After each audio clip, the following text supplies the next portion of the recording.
అందరికీ నమస్కారం. ఎప్పుడెప్పుడా అని ఎదురుచూస్తున్న ఎస్ఎస్సి జీడీ కానిస్టేబుల్ 2026 నోటిఫికేషన్ వచ్చేసింది. సో ఈ రోజు మనం మన తెలుగు రాష్ట్రాలైన ఆంధ్రప్రదేశ్, తెలంగాణలో ఉన్న వేకెన్సీస్ గురించి క్లియర్గా తెలుసుకుందాం. సో ముందుగా చూసుకుంటే దేశవ్యాప్తంగా మనకి మొత్తం 25,427 పోస్టులు రిలీజ్ చేశారు. అయితే ఇక్కడే ఒక ఇంట్రెస్టింగ్ పాయింట్ ఉంది. ఇది జస్ట్ స్టార్టింగ్ నంబర్ మాత్రమే. అసలు మ్యాటర్ ఏంటంటే ఈ వేకెన్సీలు ఇంకా పెరిగే ఛాన్స్ ఉంది. ఫైనల్గా ఈ నంబర్ దాదాపు 50,000 వరకు వెళ్ళొచ్చు. అంటే ఇది మన అభ్యర్థులందరికీ ఒక గోల్డెన్ ఆపర్చునిటీ అని చెప్పాలి. సరే, ఈరోజు మనం ఏం చూడబోతున్నామో ఒక్కసారి క్విక్గా చూద్దాం. ఫస్ట్ ఆఫ్ ఆల్, ఇది ఎంత పెద్ద అవకాశమో చూసి ఆ తర్వాత ఆంధ్రప్రదేశ్, తెలంగాణ స్టేట్ వైజ్ వేకెన్సీస్ని డీటెయిల్డ్గా అనలైజ్ చేద్దాం. రైట్, ముందుగా ఈ రిక్రూట్మెంట్ డ్రైవ్ మన అభ్యర్థులకు ఎంత ఇంపార్టెంటో, ఎంత పెద్ద అవకాశమో అర్థం చేసుకునే ప్రయత్నం చేద్దాం. ఒక్క విషయం గుర్తుపెట్టుకోండి, పోస్టుల సంఖ్య పెరిగే ఛాన్స్ చాలా ఉంది కాబట్టి ఎవరైతే ఇప్పటినుంచే సీరియస్గా ప్రిపేర్ అవుతారో వాళ్లకి జాబ్ కొట్టే ఛాన్సెస్ చాలా చాలా స్ట్రాంగ్గా ఉంటాయి. సరే, ఫస్ట్ మనం ఆంధ్రప్రదేశ్ వేకెన్సీస్ డీటెయిల్స్లోకి వెళ్దాం. ముందుగా మేల్ క్యాండిడేట్స్కి ఎన్ని ఉన్నాయో చూద్దాం. ఓకే, ఆంధ్రప్రదేశ్లో జనరల్ డిస్ట్రిక్ట్స్లో మేల్ క్యాండిడేట్స్కి టోటల్గా 484 పోస్టులున్నాయి. ఇక్కడ మీరు టేబుల్లో చూడొచ్చు, force wise, category wise breakdown ఇచ్చారు.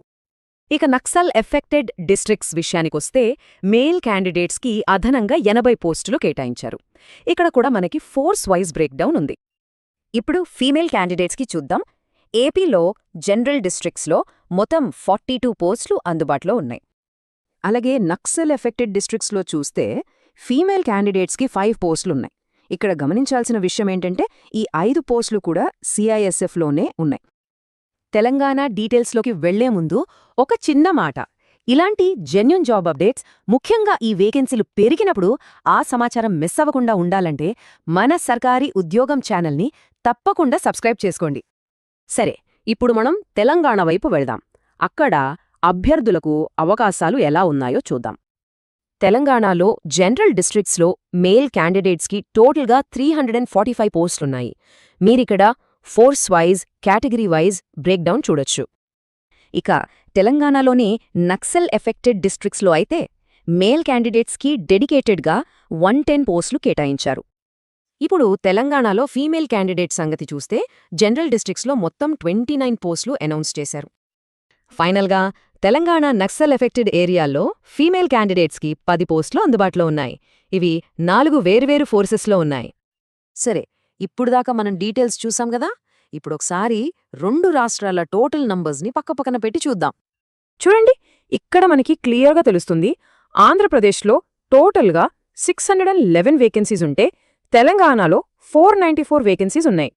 మరి ఈ నంబర్స్ అన్ని చూశాక దీని నుంచి మనం తెలుసుకోవాల్సిన ముఖ్యమైన విషయం ఏంటి? మన నెక్స్ట్ స్టెప్స్ ఏమై ఉండాలి? చూడండి, ఫస్ట్ పాయింట్, ఈ నంబర్స్ జస్ట్ స్టార్టింగ్ మాత్రమే. ఇవి ఇంకా పెరుగుతాయి. సెకండ్, మీ జిల్లా, మీ కేటగిరీని బట్టి అప్లై చేయడం చాలా ముఖ్యం. అండ్ ఫైనల్గా సక్సెస్ రావాలంటే ఇప్పటినుంచే చాలా సీరియస్గా ప్రిపేర్ అవ్వాలి. భవిష్యత్తులో ఈ వేకెన్సీలు పెంచినప్పుడు ఆ నోటిఫికేషన్స్తో పాటు మిగతా అన్ని అప్డేట్స్ కోసం తప్పకుండా సర్కారీ ఉద్యోగం ఛానల్ని సబ్స్క్రైబ్ చేసుకోండి. పారామిలిటరీ ఫోర్సెస్లో జాయిన్ అవ్వడానికి ఇది నిజంగా ఒక మంచి అవకాశం. మరిందకీ ఈ పోస్టులలో మీ టార్గెట్ ఏంటి?